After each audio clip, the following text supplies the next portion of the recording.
because we have a bit of a problem with this now, I'm just wondering whether it would be possible to kind of summarise your the main point. The summary of the key points is ethical risks to do with AI and healthcare. I'm still very confused, so I don't know whether actually people can hear me. But the ethics of AI and healthcare are broader than data privacy and data bias. They can be to do with episodic issues, to do with poor quality evidence that may be misguided, inconclusive, or inscrutable. They can be to do with normative issues, to do with the transformative effect on individuals, interpersonal relationships, sectors, institutions, and society at large. Policymakers, regulators, and all of those bodies in the wider ecosystem need to move from a model of what has happened to what could happen and conduct ethical foresight analysis that is underpinned by a recognition that just because we can doesn't mean that we should. And we should move away from a culture of technological determinism and digital exceptionalism. So we shouldn't assume that tech can fix everything without causing harm. We need to monitor what's happened once you've deployed so that you can take things out of the market if it starts having unintended consequences, because believing people can predict unintended consequences is unrealistic. And policymakers, regulators, people in general need to start asking difficult questions about the use of AI in healthcare, whether that be what tasks do we think is acceptable for an algorithm to complete instead of a human? And things like, what is the baseline level of acceptable evidence for efficacy?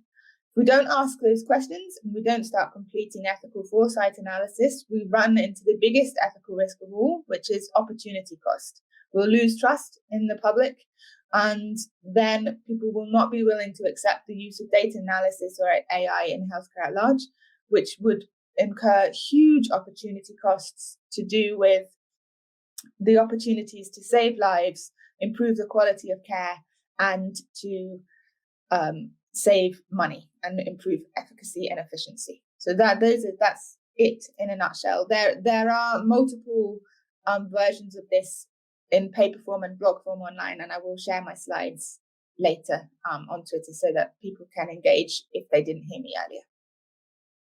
That's great, and we'll post that link as well. So thanks for sharing that. So we're getting some comments through, some feedback, which is interesting. So loving this concept of gracefully withdrawing software if ethical risks become apparent. So I'm guessing that's something you agree with, Jess. Yep, so absolutely. It's actually something we talked about more in the beginning of the pandemic to do with contact tracing and things like that, but it's a broader concept that applies more widely. People often talk about unintended consequences in ethics. Anything can have an unintended consequence, but the idea that you can know an unintended consequence when it's unintended in the future is somewhat like, I can shake this magical 8-ball and I'm going to know what's going to happen. And so in software, there's concept of validation, verification, and evaluation. So are you doing the right thing? Is it designed in the right way? Is it working in the right way? And then what I'm arguing for is that we also need to add monitoring. These things are deployed in complex systems. They can have knock-on effects farther down the line than people could ever know. Those need to be monitored by the people who are in charge, and they need to have a system in place that can take it off and remove it from the system if those harms seem to be too great. To give a concrete example, because sometimes this is a bit like an amorphous concept, if we were to, for example, move to a model where we use an algorithm to do all breast cancer screenings, so all images of all mammograms are read by algorithm instead of a human, that algorithm may be the most accurate algorithm in the world. It may work super well. It can still diagnose people, hundreds of thousands of people at a time. We can still only treat one person at a time.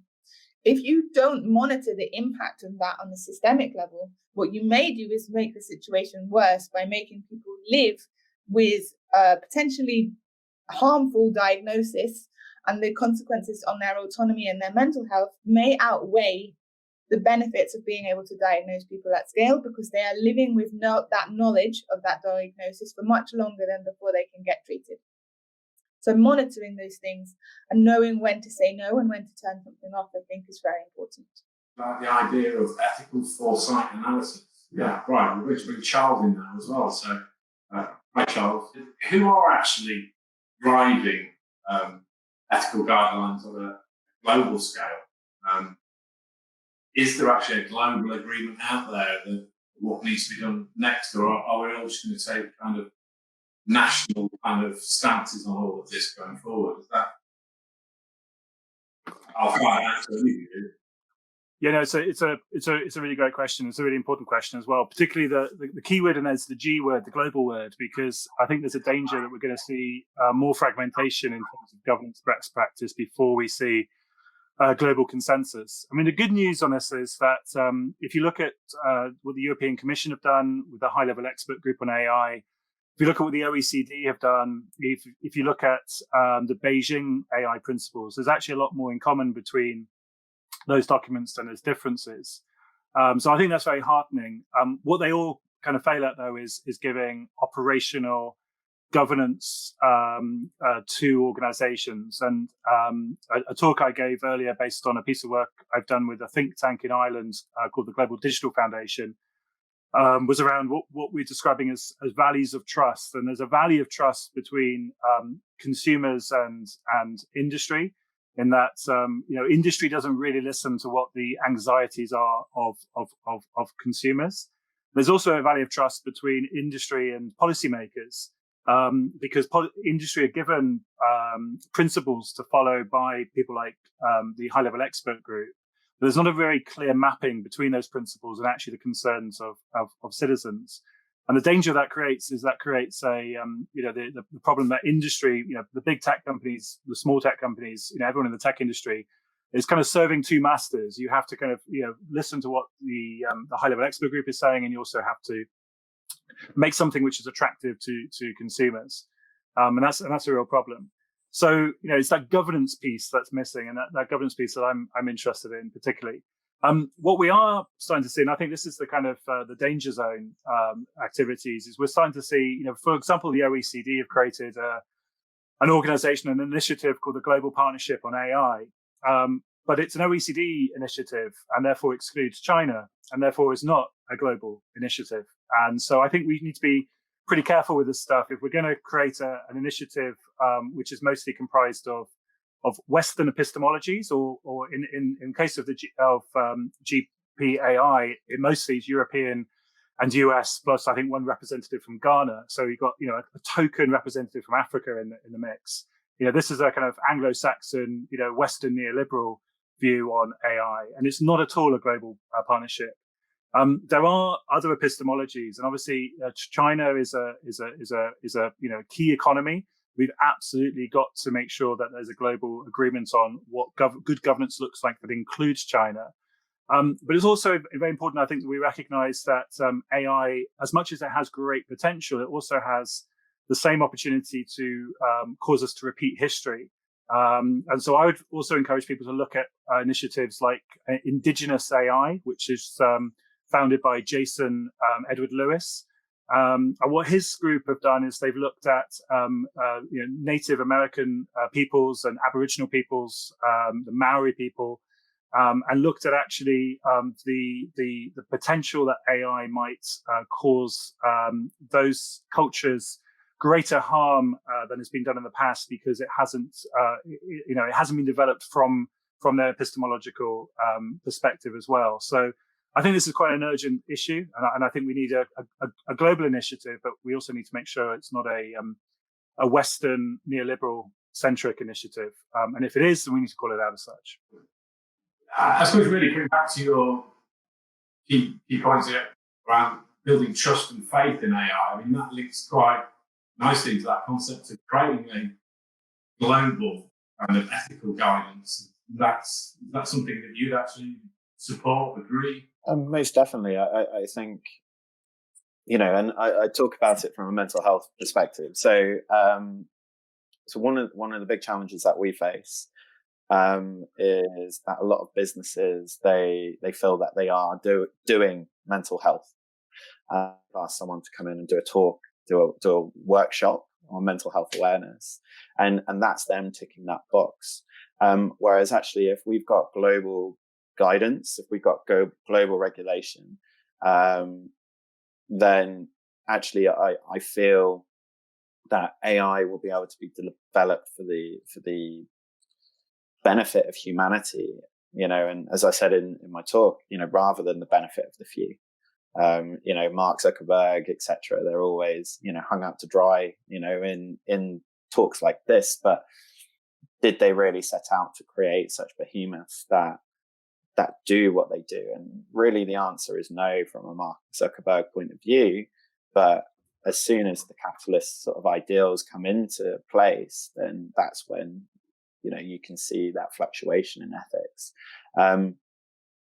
I feel community is going to be more and more important as it develops, and to say, the power of community, we can see it within, how the likes of GitHub, the sharing of the open source community, we can see the power of that.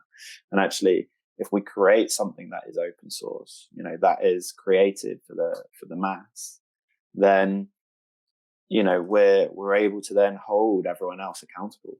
And those who aren't delivering, those who aren't, actually coming to the curb like everyone else, then they are the few and the minority, and we then have an open choice whether we want to engage with them or not.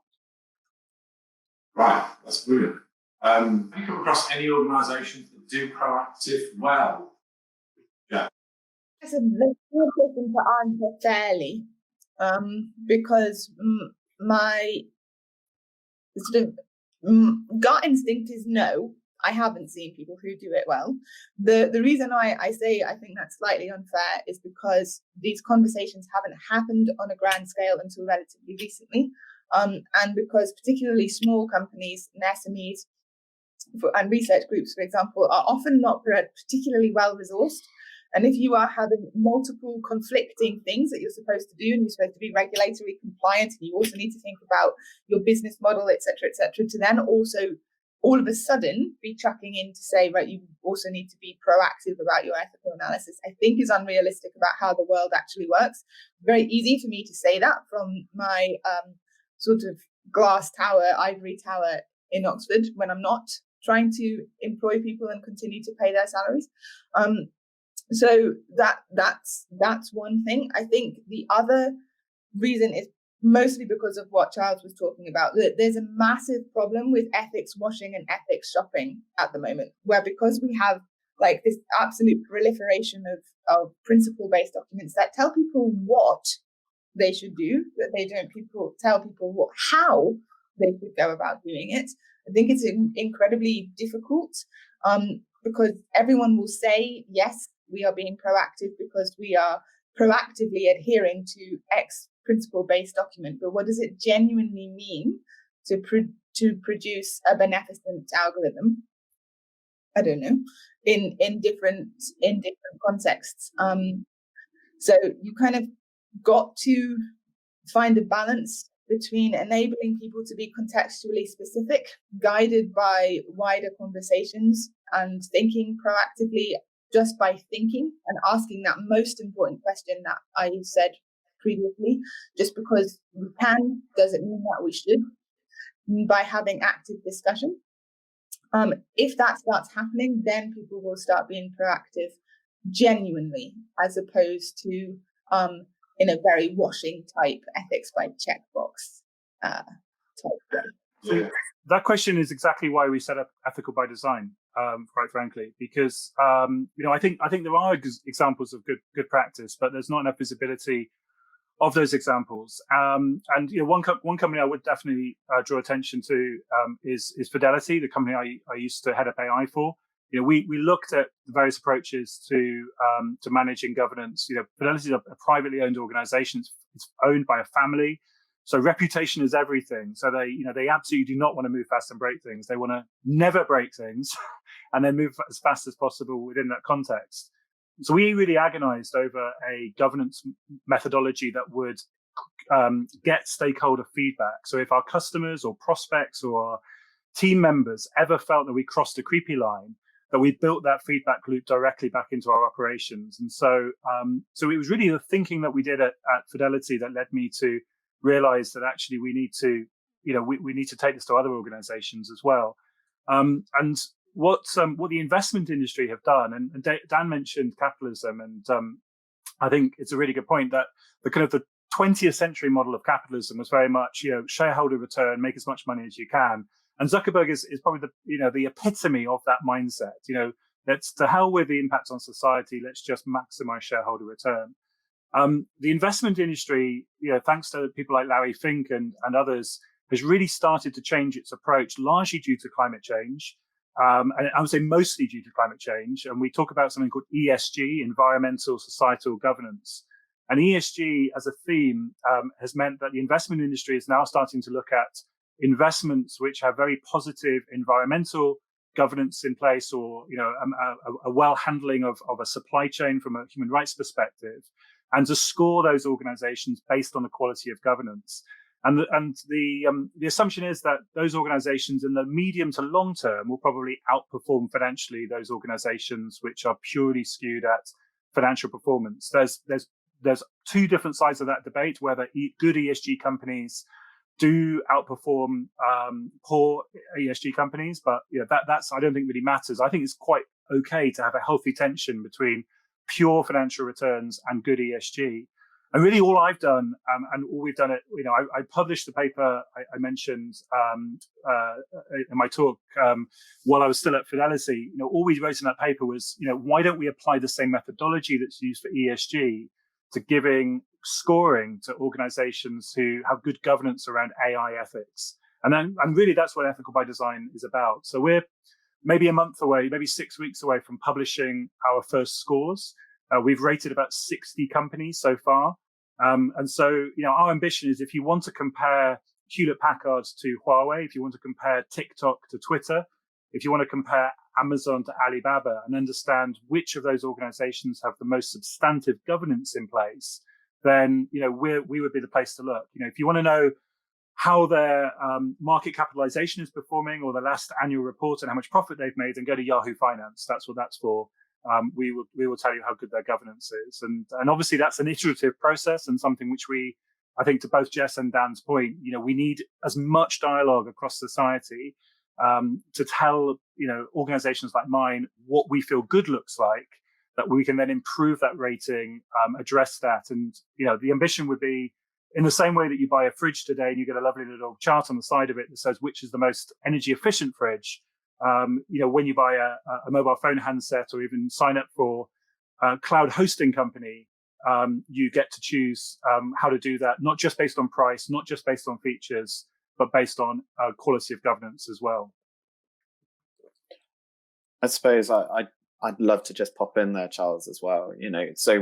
So I've, in a previous life, I've been able to engage with something called B Corp, where it's about sustainability of business, and actually exactly the same in that way, that it drives the understanding that a sustainable business can actually be a profitable business as well. So we as well, good, we are looking to become a good business, and obviously for our investors, we want to be a good business, but we want to be a business for good as well.